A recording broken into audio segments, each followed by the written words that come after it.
صاحب اب سوال یہ پوچھا جا رہا ہے کہ کیا جو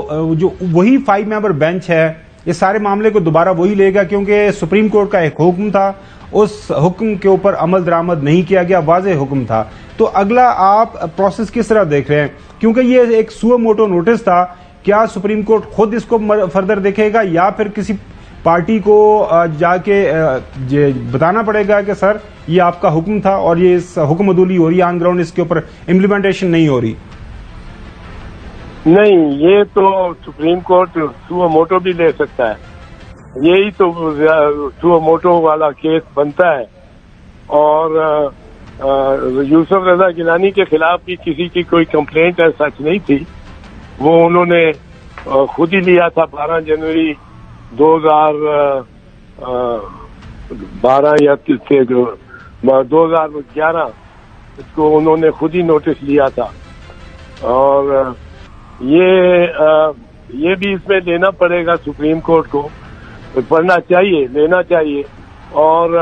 لیکن اگر کوئی میرا خیال ہے جو میں آپ کے میڈیا پہ ہی سن رہا ہوں کہ پی ٹی آئی کی کوئی درخواست دے رہی ہے کنٹیمپٹ کی آف کورٹ کی، آج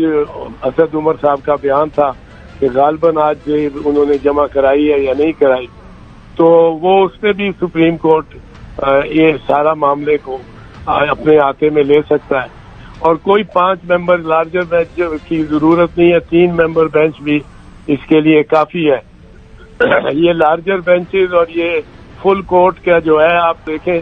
فل کورٹ اگر بیٹھ جائے گا فار انسٹنس، تو اس کا مطلب ہے 15 ججز جو ہیں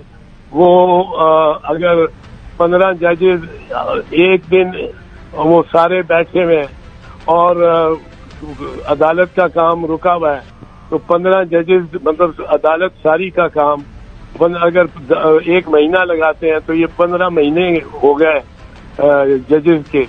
آن جسٹ ون ایشو۔ چلیں بیرسٹر صاحب، یہ تو لاجسٹک ایشوز ہے، لیکن جو آئینی معاملہ اس وقت ہمارے سامنے درپیش ہے وہ یہ ہے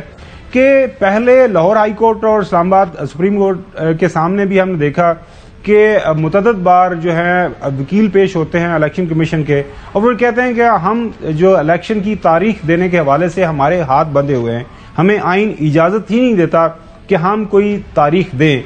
اب وہ یہ کلیم کر رہے ہیں کہ یہ آئین ہمیں اجازت دیتا ہے کہ ہم الیکشن کروانے کے حوالے سے ایک ٹائم فریم طے کریں۔ یہ جو ایک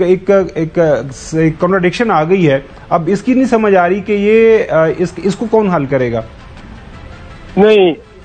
جو ٹائم ہے وہ تو ٹائم فریم دینا، وہ تو یا ڈیٹ اپوائنٹ کرنا الیکشن کی، وہ تو الیکشن کمیشن کو اس صورت میں ایکسرسائز کر سکتا ہے الیکشن کمشنر یا پریزیڈنٹ، اگر صدر نے، اگر گورنر نے خود ریزالو نہ کی ہو اسمبلی، اگر اس کے دستخط نہ کیے ہوں، اور 48 گھنٹے کے اندر by operation of law, by operation of constitutional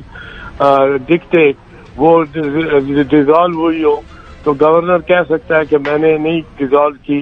تو میں اس کو ڈیٹ دینے کا ضروری نہیں ہے میرے لیے۔ لیکن اسمبلی ڈیزالو ہو جائے تو 90 دن کے اندر اندر اس کے from the date of ڈیسولوشن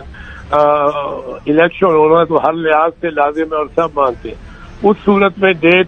under article 218 sub article 2، کیونکہ الیکشن کرانا اوور آل رسپانسبلٹی ہے چیف الیکشن کمشنر کی ہے، وہ بھی ڈیٹ دے سکتا ہے provided it is within 90 days. پہلے دن ہی اس کو 2 دن بیٹھ کے اور شیڈیول بنا کے ساری کمیشن کو بٹھا کے اور دے دینا چاہیے اس کو شیڈیول، اور زیادہ دیر نہیں لگانی چاہیے۔ ادھر تو 45 دن ویسے ہی کھیل کھال میں انہوں نے گزار دیے، ان کا خیال تھا کہ یہ اس سے گزر جائیں گے، کوئی مسئلہ نہیں ہوگا، پر سپریم کورٹ کے لیے بہت بڑا مسئلہ ہوگا۔ سپریم کورٹ اس طرح اپنے آرڈرز کو فلاؤٹ کرنے دے لوگوں محکموں کو کہ محکمہ کہتا ہے جی میرے پاس وہ نہیں ہے، فنڈ نہیں ہے۔ اچھا جی بیرسٹر صاحب ایک منٹ میری گزارش سن لیں، فنڈ کا کس طرح 5 منٹ میں مل جاتے ہیں، 5 منٹ میں کس طرح ملتے ہیں؟ آپ جو فائنانس منسٹر ہے وہ سب سیکرٹریز کو بلا کے 5-6 محکموں کو چن کے وہ کمپیوٹر سے پوچھتا ہے ان کے کہ کتنے ایلوکیشن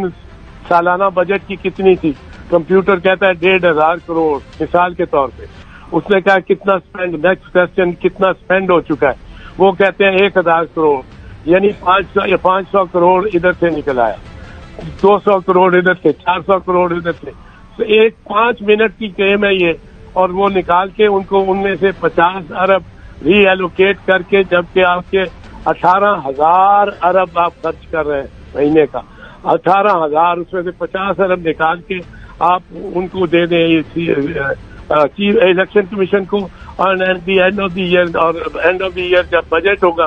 پاس ہونا ہوگا تو سپلیمنٹری بجٹ میں آپ ڈال کے ڈیمانڈ فار گرانٹ وہ آپ کو مل جائے گا اپروول، کیونکہ ایک تو بہت چھوٹی سی رقم ہے، دوسرا یہ کہ یہ کانسٹیٹیوشنل فنکشن کرانا تھا، کانسٹیٹیوشنل. تو وہ ری ایلوکیشن تو اتنی 5 منٹ میں نکال کے دے سکتا ہے حساب دار آگے. باقی یہ کہنا کہ میرے پاس نفری نہیں ہے یا یہ کوئی کانسٹیٹیوشن نے جب ایک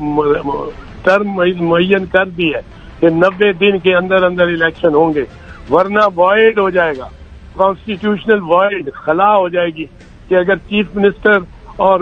وہ نہ ہوئے منسٹر تو ایک وائڈ ہو جائے گا، کیونکہ یہ 90 دن سے 91 دن نہیں جا سکتے. مسٹر نقوی اور mister Azam ji both their cabinet, سارے وزیر زیرو ہو جائیں گے، کوئی ڈپارٹمنٹل ہیڈ نہیں رہے گا under the rules of to exercise power and authority under the rules of business. جی چوئی صاحب. جی وہ یہ فرمائیں، اب ان کا تو کوئی جواز رہ نہیں گیا، نگران یہ کس طرح، اور 1 سال جو ہے الیکشن کے بغیر صوبے جو رہیں گے، یہ کس نے ان کو اختیار دیا؟ سمجھ سے باہر ہے. میں یہی بار بار پوچھ رہا ہوں، نہ آئین میں گنجائش ہے، آپ نے بار بار اس بات کی وضاحت کی ہے، پہلے دن سے کہہ رہے ہیں کہ سپریم کورٹ کے آرڈرز پر عمل کرنا ہے. ان کو کون یہ شے دے رہا ہے کہ نہیں آپ اس طرح ملک کی اینٹ سے اینٹ بجائیں اور آئین اور قانون کی درجیاں اکھاڑے، اور ابھی کوئی جواز نہیں ہے کہ ابھی یہ کہتے کہ پھر آپ پرانی اسمبلیاں بحال کر کے پرانے وزرائے اعلیٰ بحال کریں گے یہ 8 مہینے؟ نہیں وہ نہیں بحال ہو سکتی، وہ قبر میں چلی گئی ہیں. وہ بحال کرنا تو مذاق ہوگا، اتنا بڑا مذاق ہوگا کہ جیسا کہ سپریم کورٹ نے بھی کبھی نہیں کیا ہوگا. اور سپریم کورٹ کے علاوہ، سپریم کورٹ میں اکثریت کے علاوہ کوئی نہیں بحال، وہ بھی بحال غلط ہوگا، نہیں ہو سکتی، وہ ڈیزالو ہو گئی، اس کو ایکسپٹ کر لیا سب پارٹیز نے ڈسولوشن کو، اور سپریم کورٹ نے بھی ایکسپٹ کر لیا کیونکہ وہاں یہ ایشو ریز ہوا تھا کہ بحال ہو سکتی ہے کہ نہیں، اور اب تک کسی نے کوئی ریویو کوئی اس بات پہ بیسس پہ نہیں کیا.